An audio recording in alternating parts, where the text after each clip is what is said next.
So I'm about to tell you guys a really big secret. I am pregnant with my ex-husband's baby while I'm in the middle of a divorce from my current husband. This is gonna be messy. But hang tight. The story is so ratchet, you're probably gonna think it's crazy. But hi, I'm Abby. Most of you probably know me as House of Keto on TikTok. But I'm here to tell you guys, I've been living two lives, one on another social media platform and one here. And the one I've been living here, I've tried to make like perfectly curated and only recipes, but I just can't do that anymore because that's not who I am. And I feel like you guys don't really know me. Like, you're like, yeah, I'll give this girl a follow because she makes lunch boxes, and I agree or I don't agree with how she feeds her kids healthy foods or whatever.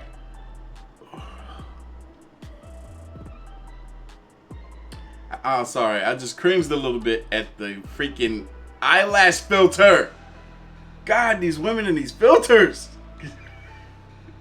I would rather you just put on some real eyelashes at this point. Or fake ones. God, it's just all fake. It's just like I think this story might be too. I'll explain. But I don't know, over on the other apps, people like know my whole ratchet story. Like the Jerry Springer, well, not the Jerry Springer version, it's more like the Sally Jesse Raphael or like the Ricky Lake version. But I'm here today to tell you guys I can't keep living two lives, okay? I just want you guys to know who I am, know what I'm about, and you'll either love me or hate me. So if you decide to unfollow me because you're like, girl, I'm only here for your recipes and because you know how to season. Well, yes, thank you. I do know how to season, but you're gonna get a whole lot more than that. And one or two things, you're either going to hate me, like literally hate me. Yeah, I gotta pay attention to something here. Like I'm really paying very close attention to her behavior.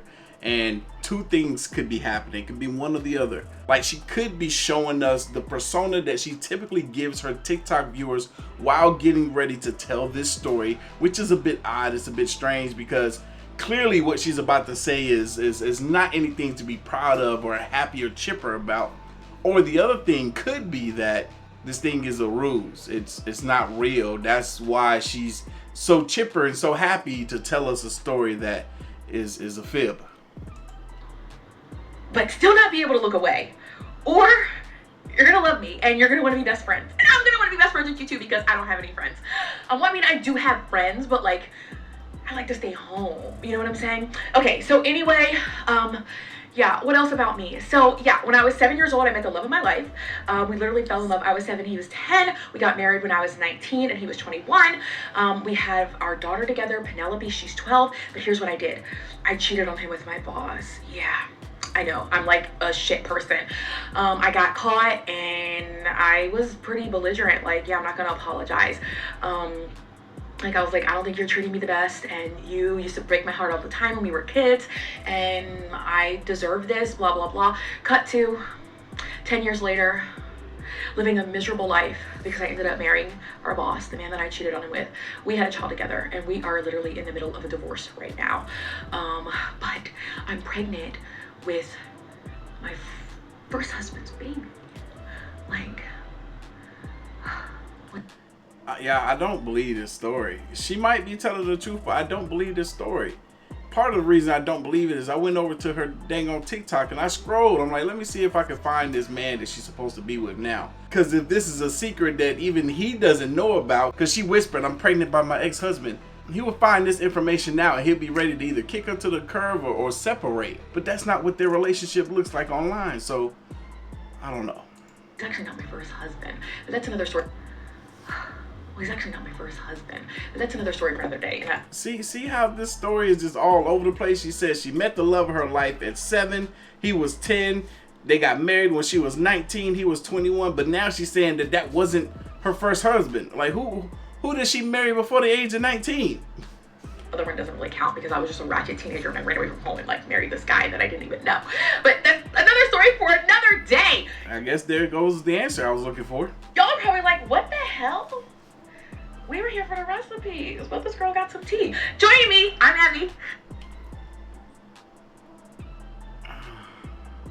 She has a very niche-specific TikTok page.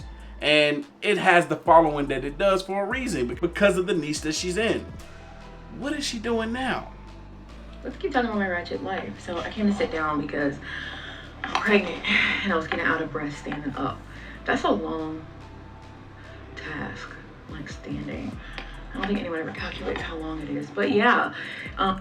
See how random this stuff is that she's talking about? I wonder if this is fake, if this is false. Then did she sit down and have this conversation with her husband, with her kids? Because it's very clear that she is bringing them into it. She mentioned having the kid, you know, by her ex-husband, and now having another kid on her current husband. I wonder if she is having these conversations with her family, if the story isn't real. But if it is, we're here for the tea. I don't want to come off as like it's not a big deal or I don't care, but That's what it sounds like. dealt so long. I lived for 10 years in like shame and embarrassed of what I had done. And I think that was part of the reason that I stayed for so long, because it was embarrassing. Like, I didn't tell people how like we had got together. Like, I just conveniently left that part out because obviously, you know, doesn't sound good, and everybody had so many questions that I didn't want to answer. And honestly, back then I didn't want to take accountability or responsibility for it. It wasn't really until about 3 years ago that I really started to open that up and explore it. And it was only because I started going to therapy and was able to like talk to a therapist. I went to a Christian therapist, actually. Like, I spent 2 weeks in Colorado where I went for like 5 hours a day because I was just really struggling with this. And she kind of opened my eyes to the thought and the fact that that God could forgive me for committing adultery, but that also there was life after that. I kind of felt like the marriage that I was living in, like,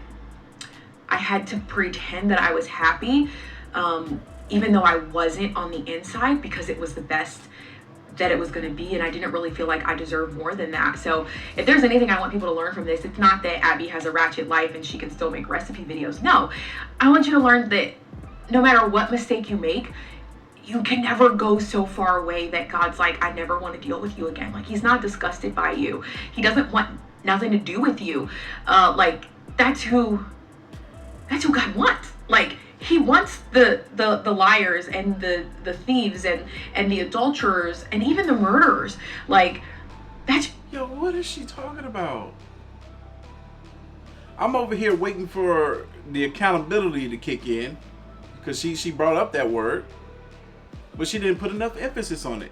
She making this about God as if God was the one that's supposed to be held accountable for her being accepted for the things that she did. Why are you worried about the judgment of God in a moment like this? Look, I know what I said. Listen, I'm not the... Why are you worried about the judgment of God in a moment like this when you need to be repairing those relationships with those people that are close to you, instead of worrying about the judgment of your Creator? If anything, go to God for answers and guidance, not because you're afraid of how God may judge you. And I came to this realization, like, man, wait a second. God actually sent his son to die on the cross for me, for this, to be able to forgive this sin. And not only does he... You hear that? He is continuing on. She says, God got on the cross for this, for what I have done, the judgment. Actually sent his son to die on the cross for me, for this, to be able to forgive this sin. And not only does he forgive, but he also offers redemption. So just struggling and dealing with that whole thought of forgiveness in general was a... You see what I'm talking about? She wants God to forgive her when she should be looking to her family for their forgiveness for what it is that she has done, if this story is even true. Big thing for me. And then comes Anthony entering back into my life, and this whole concept of redemption and it being better than it was before. It's just like, whoa, God. That's crazy to think. But I guess if she has done these things, i.e. gotten pregnant by her ex while she's in the process of divorcing her current husband, then maybe it's okay. Maybe it's acceptable because they're separated now. They're no longer together. And again, I'm not a super religious person. I've just experienced some truths that I learned from the Bible in my own life, and I know them to be true. And I know I didn't do it. And whoa, let's throw all the accountability out right there. We just go put it on the good book. The good book is why this happened, and the good book is gonna take care of all this. Why did she just throw away all the accountability like that? And the video ended right there. She said, I didn't do this. Who did? Who cheated on their husband with their boss, married the boss, divorced the boss, got back with the ex-husband, and had another kid with him? I wonder if she's thinking, and maybe even her child is possibly thinking, oh, this is great. Mommy's getting back with daddy. We could be a whole family again.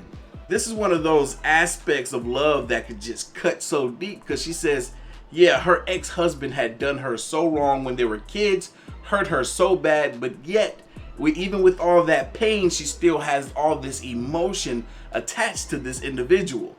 Now, you would almost think that everything that transpired after their relationship is like she wanted to happen so that she can get back to that relationship, but there had to be some growth that occurred on both ends. I'm trying to look at this from a positive standpoint because she's speaking on it almost as if this is a good thing that has occurred in her life. She doesn't make it sound very good, but her energy and aura is giving off, this is what's best.